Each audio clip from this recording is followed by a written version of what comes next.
Très chers téléspectateurs de 14 TV Gabon, bonsoir, soyez les bienvenus pour ce flash d'information du jeudi 28 mars 2024 dans le magistère universel. À l'occasion de la commémoration de l'institution de l'Eucharistie et du sacerdoce ce jeudi 28 mars 2024, le Saint-Père, entouré de tous les prêtres de son diocèse, a présidé la messe chrismale dans la basilique Saint-Pierre en se focalisant dans son homélie sur la concoction, cette piqûre salutaire qui brûle à l'intérieur et guérit. Avant de rappeler aux pasteurs de l'Église que le Seigneur ne demande pas de jugement méprisant à l'endroit de ceux qui ne croient pas, le pape François a procédé à la bénédiction de l'huile sainte pour les malades, les catéchumènes et le crème. Ce fut également l'occasion donnée aux 1500 prêtres présents à cette célébration eucharistique de renouveler leurs promesses sacerdotales. Toujours au Vatican. Au cours de la semaine et chaque jour, le Saint-Père pense et prie pour les catholiques de Terre Sainte. Aussi a-t-il tenu à leur écrire une lettre dans laquelle il exprime sa solidarité en ces temps de guerre et les assure de son soutien et de sa prière, de même que celle de tous les catholiques du monde entier. En effet, la communauté chrétienne de Terre Sainte, quoique gardienne des lieux saints, est aussi témoin par ses souffrances du mystère de la passion du Seigneur.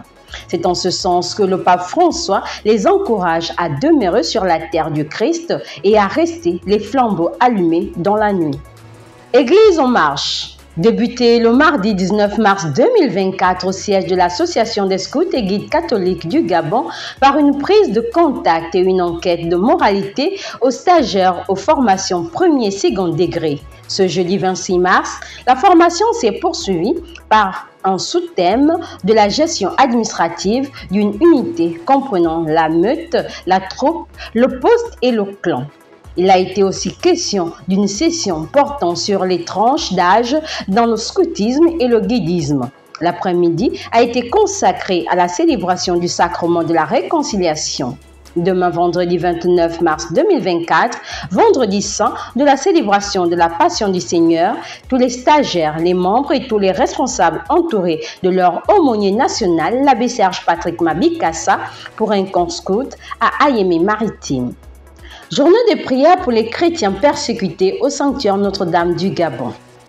Hier, mercredi 27 mars 2024, à partir de 14 h, a débuté au sanctuaire marial Notre-Dame du Gabon la célébration de la journée spéciale de prière pour les chrétiens persécutés et ceux en détresse. À la rencontre de la Sainte Mère de Dieu, Notre-Dame du Gabon, les activités de la journée ont débuté avec les confessions, suivies du chemin de la croix, achevé par l'Eucharistie. On note que cette journée spéciale de prière pour les chrétiens persécutés a été organisée par la communauté des frères trinitaires et est à sa 3e édition dans l'archidiocèse de Libreville. Allons dans le diocèse de Mouila. C'était le mardi 26 mars 2024 que l'évêque du diocèse de Mouila, son Excellence Monseigneur Mathieu Madégalé-Boakéan, a présidé à la cathédrale Saint-Jean-Apôtre à 17 h la messe chrismale. Une tradition respectée avec la symbolique de la bénédiction des huiles qui serviront au baptême des catéchumènes au cours de l'année, aux malades, de même que le crème pour l'ordination sacerdotale.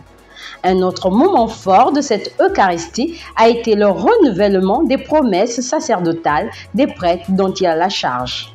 Toujours à Mouila, ce fut le week-end écoulé que s'est tenu dans le diocèse de Mouila la 2e édition du pèlerinage des jeunes à Notre-Dame des Trois Épis de l'Équateur de Sindara. Ces jeunes des paroisses du doyenné de la Plaine, cathédrale Saint-Jean-Apôtre, Saint-Martin, Saint-Quisito, Sainte-Famille de Fougamou et ceux du sanctuaire Notre-Dame des Épis, guidés et encadrés par les organisateurs du pèlerinage, ont marché à la rencontre de Notre-Dame dans un élan de fraternité et d'amour. Chers téléspectateurs de 14 TV Gabon, c'est ainsi que s'achève votre flash d'information du jeudi 28 mars 2024. Nous vous remercions de l'avoir regardé. On marche vers les 200 ans de l'histoire de l'évangélisation de l'Église catholique au Gabon. Gardons la foi, l'espérance et la charité.